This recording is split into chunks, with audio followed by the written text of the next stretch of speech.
Welcome to the Private Practice with Soul podcast. My name is Dr. Brooklyn Storm, and I help private practice owners align their business back with their soul's calling, with their big vision and with their soul's purpose.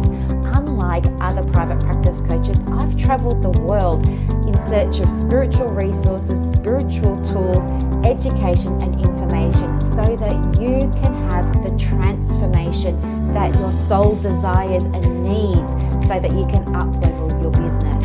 How much fun is this? I love it so much. Guys, if you're not already a member of the Private Practice Monthly Mentorship Group, please check out the show notes. I would love for you to be there. In the meantime, thank you so much for pushing play today. Let's begin. Good morning, everybody, and welcome to another episode of the Private Practice with Soul podcast. I'm super pleased that you're here. You know, I've been working from home it feels like for the longest time now. It's been about 6 months and I still feel like I'm settling into my space. But this week I'm feeling really like I'm pulling my study together. I got a little laptop stand.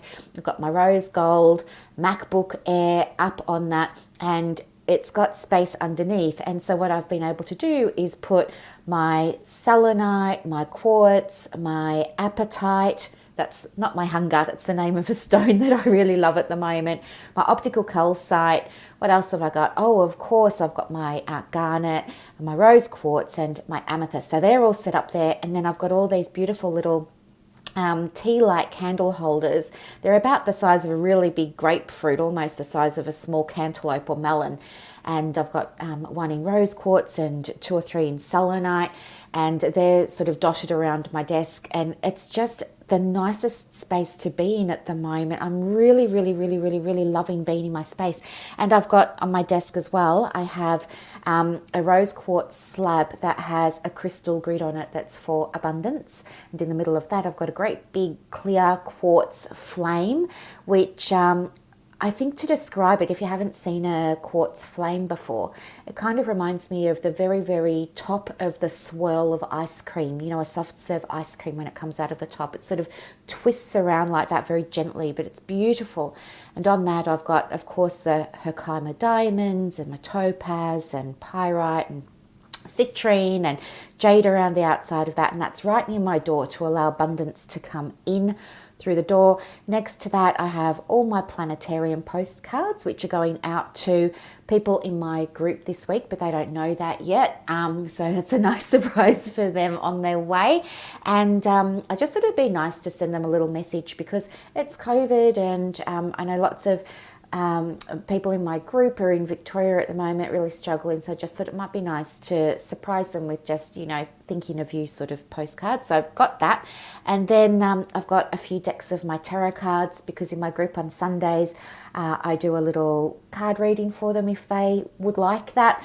And so we've got a few little decks there. And then, yeah, just little sort of crystals and essential oils and stuff like that. And I'm really loving being in this space at the moment. So it's just a joy for me to jump on this morning. Now, it's 8:22 a.m. I have a client at 9 o'clock. So I want to get this recorded and out to you this morning. So let me get on with the show. Okay, here we go. What I wanted to share with you today has come up because during the week I've had a bunch of people reach out to me and ask me what's the process of leaving psychology, or what's the process of, you know, expanding your services and stuff like that. So when I first started going more publicly about how I'm retiring from psych, that's happening in, I think, about 2 weeks. It's the 1st of September. Since I've been speaking more publicly about that, it's raised like a lot of curiosity from people, and some getting, you know, direct messages about, well, how did you do it? And, you know, what was your process? And so because I want to give you guys value in this podcast, I thought I would speak to that. So I reflected on my journey, and what I've been able to do is break the process down into about 6 steps. But I want you to understand that, you know, I believe that we're all unique and we're all on, you know, similar paths, but you'll have your own experience of the path. So this isn't a formula that you must follow or anything like that. You're going to have your own experience, but when I break it down, this is what it looked like for me. So, leaving a career of 21 years that you spent 14 years studying for, worked in mental health for 25, it's, kind of a big deal. And I guess the first step in the process was that there was an event. And I think that this would be similar for many people who are thinking about changing a career. There's usually, we're sort of not zombies, but we're just kind of, not aware of everything that's going on. We're kind of on autopilot. We're in a routine. A lot of us can't even remember leaving the house in the morning and driving to the practice for work. We can't even remember that. It's just like 1 minute I'm home, the next minute I'm at the practice. That's what I mean. And then it's just kind of you're on autopilot as you go through the day. It's like, well, I've got a client at 9, 10, 11. I've got a client at 1, 2, 3, 4. Then I do a bit of admin. Then I come home. And then it's like Groundhog Day. So we are in this routine until something sort of wakes us up. And, it's kind of like if somebody threw a glass of cold water at you, kind of give you that bam, that big, oh my gosh, what was that? Yes, I'm awake, I'm present, I'm here, what's happening, what's going on? So I believe that there's going to be an event that's required in order for you to start to even consider leaving psychology, or perhaps winding it down a little bit, doing it less and creating space to do something else more, maybe not stepping out of it entirely, or making some kind of change to, if it's not psychology, it's your social work or your counselling or your coaching practice. So there's an event. For me, as you know, that event was a few years ago now. I can't remember if it was 2017 or 2018. I think it was 2018. That was when I first became aware of some political stuff that was happening in my profession. It hit me really hard. It hit lots of people really hard. I became an activist, advocating for the rights of psychologists in Australia. I headed up a national, project where I was coordinating psychologists from all of the states and territories in Australia to reach out to all of the psychologists who perhaps weren't on Facebook and who may not have been aware of what was going on. And so, that's what I mean. Like, I got fully into it. There was this big event, and I felt like, in spiritual terms, you would call this the dark night of the soul. It's when you just feel like the rug's been pulled from under you. You had no control over this. Something is happening to you. You're in shock. You're confused. You don't understand how this can happen. You don't understand how people can get away with certain things. Well, all that sort of stuff comes up. And anyway, that's what it was like for me. And I really worried about the future of psychology. I worried about the future for my clients. I worried about the future, of course, for myself. What was this going to mean for my business? What was it going to mean for my ability to serve others and to support people who really needed me? And so it was like, I don't know, a period of time where I was just, scared, really scared. And from that, of course, you want to take back a little bit of control, don't you? And that's when I became, quite an activist in this space. So yes, I think it all begins with an event. So for you, it might be a different kind of event. Some people that I've worked with in private practice have shifted out of social work, or they've shifted out of counselling and moved into different areas because there have been other issues that prompted them to question what they were doing and why they were doing it. So, okay, that's the first step. There's usually some kind of event in psychology or social work or counselling. You might call it a trigger. It's the same, I'm talking about the same thing, it's just different language. So there's an event or a trigger. The second part of the process is that as a result of this event or trigger happening, you now lean into a space of expanding your awareness around what's happening. And for me, using my example, it was trying to build awareness around what was happening in my industry at the time. I wanted to get a deeper understanding of how this happened, why it happened, where it was going, who was involved, what it was going to mean, all of that sort of stuff. So you expand your awareness. And the thing is that as your awareness expands, so too does the cognitive dissonance. And for me, I, for whatever reason, continue to experience the cognitive dissonance until I made the decision to leave psychology. And to be honest with you, it was a big part of why I made the decision. There was an awareness for me that, okay, I'm working in this profession in these kinds of models that I no longer align with. I don't agree with how this came about. I don't agree with what it means for my clients. I don't agree with what it means for mental health. I don't agree with what it means for the future. I don't agree with what it means for other women in private practice.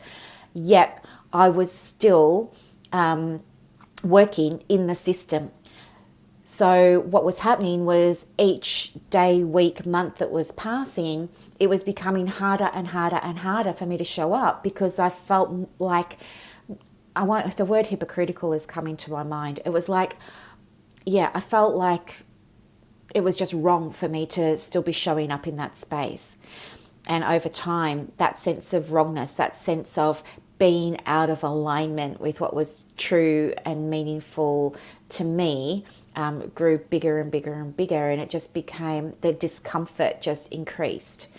And I was worried about how that was affecting me, the way I work. Was it affecting my, how I was showing up in my practice? Like, I had lots of questions about this cognitive dissonance and how to manage it, and, what to do with it and how to process it and all of that sort of stuff. But the gift that I received from this expansion of my awareness was that it really brought to the surface again things that I hadn't thought about for a very long time. My values, for example, it's not every day we're thinking about our values, and it's not every day we're thinking about if we're operating within them. It's often only when something happens that kind of goes against our values that we're suddenly thinking about them. And that's what it was like for me too. And so with this, bubbling to the surface of my values and bringing them to the forefront of my mind, of my conscious awareness, I realized that I was out of alignment. I was working in a way that was incongruent with what I believed. The third step in the process was contemplation. So where do you go after you've got this awareness? Okay, I'm aware that I'm being a bit hypocritical now and I don't like how that feels. I'm aware that I'm operating under models that no longer align with me. I'm aware that I'm operating in an industry that I don't feel comfortable operating in, that I can't subscribe to some of these beliefs and values anymore. It's just not true for me. What do you do with that awareness? Well, you can either continue doing what you're doing and not make any changes and just, perhaps not be loving your work and not be loving your life. And you know what I mean? You just become one of those people that just sort of plods through life, not happy. But I'm not like that, and I don't think you are either.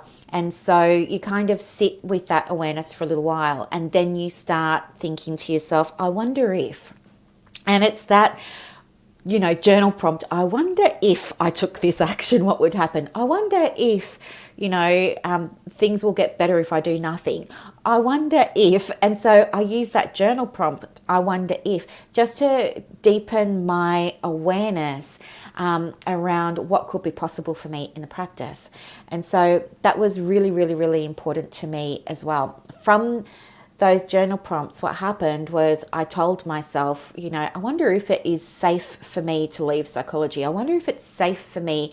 I wonder if it's possible for me to make money in other ways. I wonder if it's possible for me to serve the same clients differently.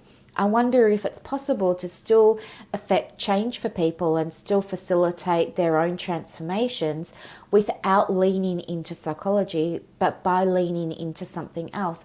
And so that sort of started this whole idea of, okay, let's plant some seeds. And that's what happened. And I found that the more I started to contemplate the I wonder ifs, the more that I started to feel not excited, but I started to feel hope.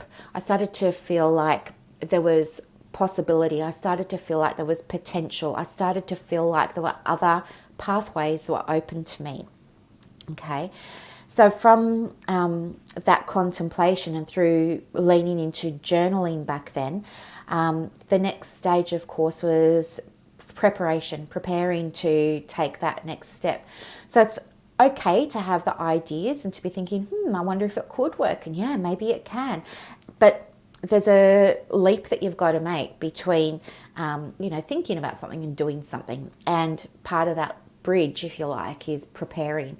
And preparing is very empowering because it's when you get to research the how. And I think when you have the how, you feel really confident in taking action. So the preparation is a really, really, really important part of the process. And for me, preparation meant looking around to see, what the options might be. So I had to really look at what had come up for me in the journaling in terms of, I wonder if there were another way for me to serve my clients from a place that felt aligned with my vision and values that was still going to result in transformation for them. And then I was able to say, okay, well, how do I do that? What would that look like? And for me, it was things like counseling, it was things like coaching, it was things like consulting. Now, it might be similar for you too, I don't know. You might want to do workshops, you might want to run supervision, you might want to do mentoring. But anyway, I'm just giving you an overview of what it looked like for me. So then it was about preparation. Okay, if I want to step into, if I want to make a sideways step from psychology to counseling, what's involved in that? What are the steps? What would I need to do? And if I wanted to take a sideways step into coaching, what's that going to look like? How do I prepare to be a coach? What's involved with that? What do I need to know? What do I need to be aware of? Do I need to be in any groups? All that sort of stuff, right? So getting all of that information together, gathering all of that information, and then evaluating that and saying, okay, maybe this pathway I thought was going to be okay, looks like it's going to be a bit tricky, might put that on the back burner for a while, but this looks like something that's going to be light and easy breezy for me to move through. So I think I'll take that path for now. With the preparation as well, just a tip for you, like this is just how I did it, but again, I know your journey might be different. You might just cut off your profession entirely if you're looking at leaving your profession like I did, but you might just cut it off entirely. But for me, it was a stepped process. For me, I needed to do, if you listen to my previous podcast, I'm somebody who's a big fan of incremental change. I don't believe like you can make massive jumps. I'm sure some people can, but I'm not a massive jump person. I like to just do things sort of gradually. I did that with raising my fees. When I introduced fees, I started them off at, I think it was $100. And that felt like a lot to me because I'd been bulk billing and I had to do all this money mindset work. Now it's $388 for a coaching session, $210 for supervision, mentoring and counseling. So, but I had to increase that incrementally over a period of time. I just bumped up $5, $10, $10, $10 like that. I couldn't have just gone from bulk billing to, $210. It wouldn't have happened for me. So when you're looking at preparing, you also need to have a look at what pathway is going to work best for you. And if it's a stepped approach, what I did was, first of all, I shut down Medicare, stopped doing that 6 months ago. Was it scary? To be honest with you, in a way, it kind of was, because I was thinking, oh my gosh, where am I going to get the work from? But at the same time, I did have other revenue streams. So my other revenue streams were coming from EAP, from victims of crime. I had some private work.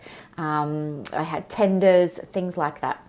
So I wasn't totally dependent on Medicare, but it was quite a proportion of the income coming in. So I had to make a plan of, okay, how am I going to make up that money? And so that was part of the preparation. The other thing that I needed to do was set an end date for leaving psychology, and I fluffed around with that for a while. I sort of went back and forth on that. At one stage it was going to be the 30th of June. Then I said it was going to be August. Now I'm saying it's the 1st of September. It is officially the 1st of September.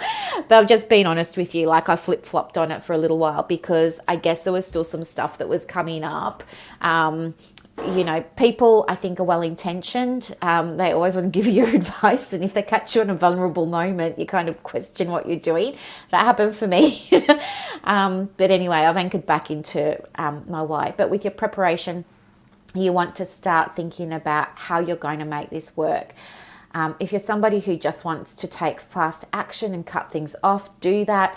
But I think, planning and preparation is key, because you want to make sure that the practice is still going to be viable, profitable, still able to serve your clients. Of course, we've got to look after them, that you're honouring your duty of care to them, all that sort of jazz. So that preparation stage for me has taken, look, honestly, I've just gone along at my own pace, and it's been about 6 months. But if I reflect, knowing what I know now, I think you could absolutely do it in 90 days. You could absolutely, if you were thinking of, dropping a service and increasing something else, you could absolutely do that in 90 days. Now I know what the process is. But yes, if you're doing it on your own, I think it just takes a little bit longer because you don't have the steps and you don't have a roadmap and you don't have somebody showing you how to do it. So you're kind of fluffing around trying to figure it all out by yourself. And, you get sidetracked, and then you have to come back onto the right track. And I would suggest maybe get somebody to help you and give you that guidance, because it would just make your life so much easier. The stage 5 is the next stage, and that's where you actually step into taking that action. And here it's that whole, you have to take action that's aligned with your intention, right? So if your intention is, like my intention was, I want to love what I'm doing again. I want to serve from my highest good. I want to feel abundant in my practice. I want to feel valued. I want to help the people that I want to work with in the ways that I want to work with them, in a way that aligns with my vision and values, as well as what my clients need at that time. So that was my intention. I wrote that out. And so then it was just a matter of implementing my plan, really, and being kind to myself, because of course there were some things in my plan that didn't go according to the plan. And so you have to also be understanding that while you're in that action phase, you're also probably going to need to lean into your feminine energy here and do things like practice self-compassion when you stuff it up, because there are going to be mistakes. There are going to be some people who aren't happy with you because you're winding something down. There are going to be new people that come on board that love you because you're introducing something. So it's this state of constant flux, and you've got to be okay with the flux. And if you're not, then you need somebody on your, spiritual team, if you like, to kind of support you through that, because flux can knock you out, and it can take you right back to stage 2, which is that awareness again. You go back to cognitive dissonance, and then you're going to have to come back into contemplation, back into preparation, back into action. That's going to take a whole lot of time. Get somebody around you that can support you through the flux, because it's not going to be smooth sailing. I don't want you to have any misapprehension that this is going to be, light, love, blessings, gratitude, and it's just going to be a joyful journey. It's not. There's going to be times where, you're saying to yourself, oh my gosh, what have I done? Like, have I just thrown out my whole career? Have I just thrown out a whole service? What am I doing? And you're going to question yourself. That's part of it. You need to own that. You need to be okay with that. And you need to have support people around you to hold space for you while you're there, and to help keep you accountable, keep you on track. Taking that action is also going to require you to lean into your faith. It's going to require you to surrender into the process and to trust. And I'm talking about, when I say faith, I don't just mean, whatever faith is for you. It might mean God and religion, but for me it means spirituality. For me it means trusting in the universe. For me it means trusting in my higher self, that intuition, that inner guidance, my higher consciousness, whatever you want to call it. You want to lean into that and understand and believe that you're always exactly right where you need to be at exactly the right time for you to manifest this private practice that you're trying to call into your reality. It's all just part of the process. And, you know, with the highs and the lows, you either are going to get the result that you want or the lesson that you need, right? And then from action, so you take that action. For me, that was, you know, declaring I was leaving psychology. That was a big action because that kind of made it very real. So I went onto my social media, I declared it. The next thing that I did was, well, I don't remember what order. I think it all happened sort of on the same day, but it was let's call it a day of declaration. I updated my website to let all my clients know. I put a pop-up on my website to let them know. I sent out an email campaign through my practice management software to let all my clients know. I sent out emails through MailChimp to all my third-party stakeholders, referrers, and clients to let them know. I updated my SMSs. I did all of this sort of stuff, and I repeatedly did it. I was just like, all the time. And any time somebody had a contact with me, I was saying, oh, remember, like that. And so that was what was going on as well. That was part of the declaring. And I think declaring is super scary because when you put it out there, it's out there. You can't take it back. Well, I guess you can, but I'm not the sort of person that's going to take it back. For me, when I make a declaration, I want to back myself because integrity is a huge value that I hold. And so from that space, what then happened was it all happened. And things that I had been fearful about, like a client's going to leave, are my referrer's going to leave, are people going to not like me anymore because I'm not a psychologist now, am I going to lose my standing, am I not going to have credibility, all that sort of stuff turned out to be the opposite of what happened. I've attracted more clients. None of my clients are getting rebates unless they've got private health insurance, and they're all fine with that. I've got new referrals coming through every day. We've increased capacity at the practice to take them on, attracting clients that love the kind of work that I love to do, which is nice because now there's a deeper alignment with that client and I. I don't have all these other models, constricting and restricting the way that I practice, telling me what I can and can't do and how I should do it and the timeline that I've got to do it in and all of that sort of jazz. So I've got greater practice freedom. I've got, it's exciting work. It's exciting work. And I've already started stepping into that space, and the things that I was afraid of just didn't happen.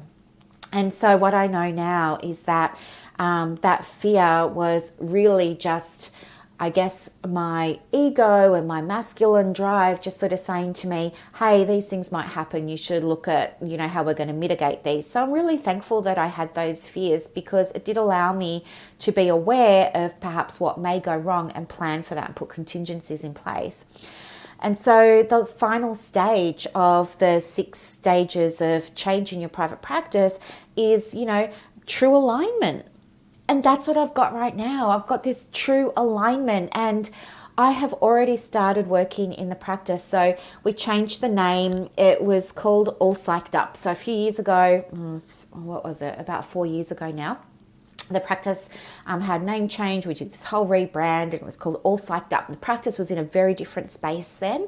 And now it's evolved as, we do as women, as we do as practice owners, and as you do as you learn, right? As you learn more, as you grow more, you outgrow. It's like kids outgrow their clothes, right? It's like we as women practice owners, with all of our professional development that we do, with all of the spiritual work that we do, we are growing and evolving as well. And so that's what's happened for me.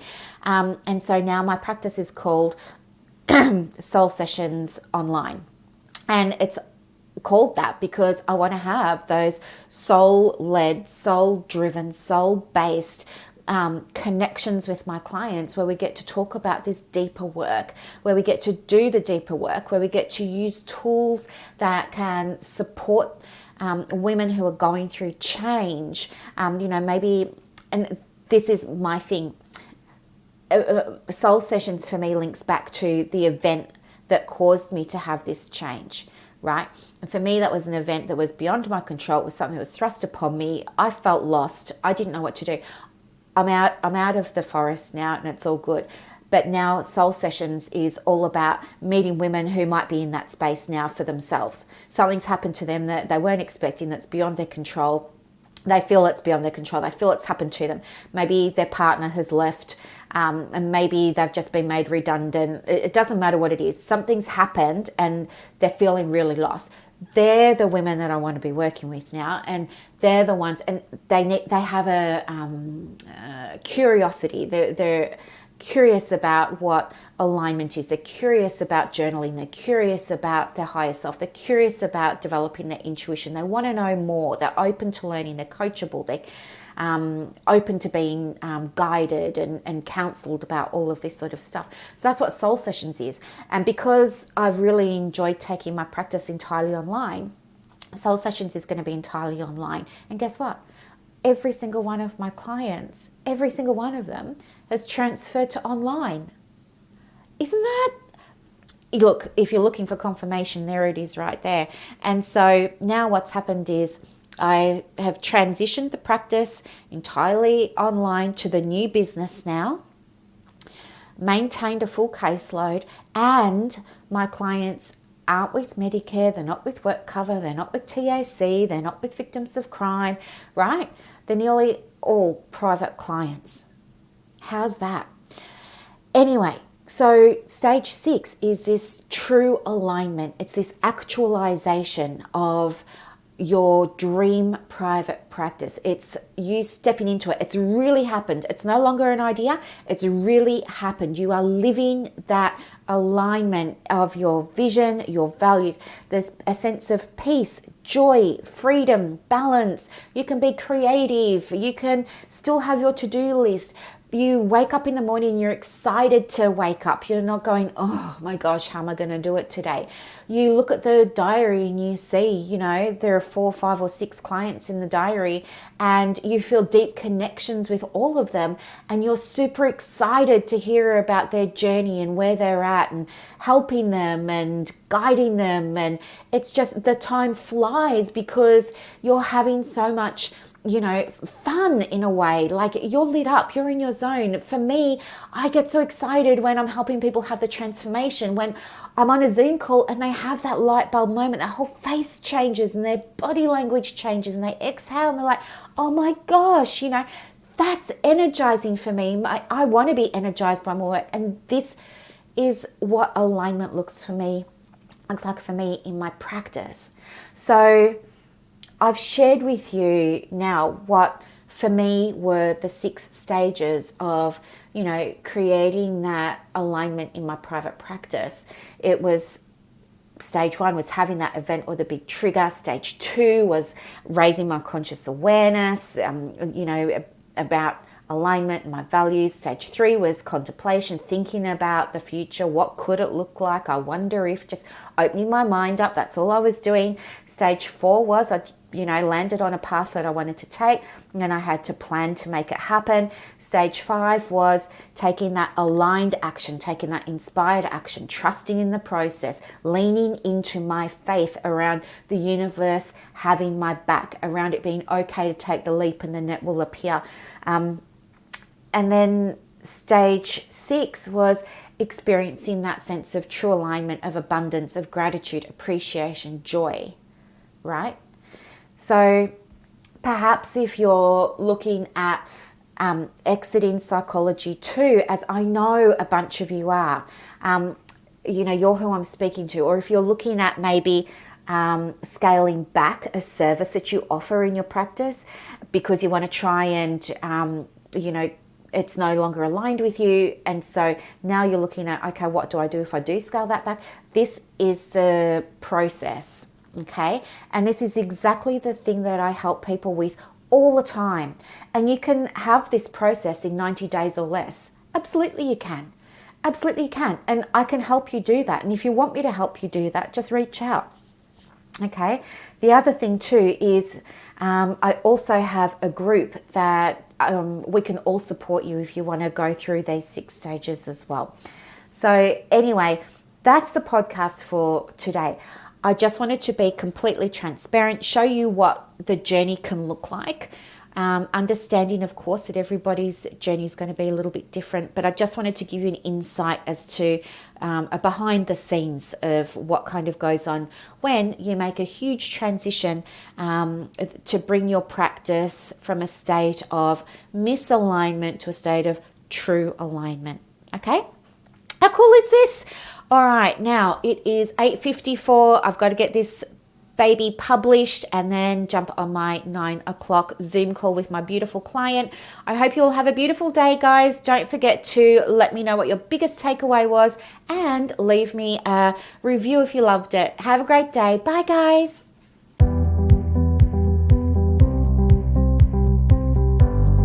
Thank you so much for listening to this episode of the Private Practice with Soul podcast today.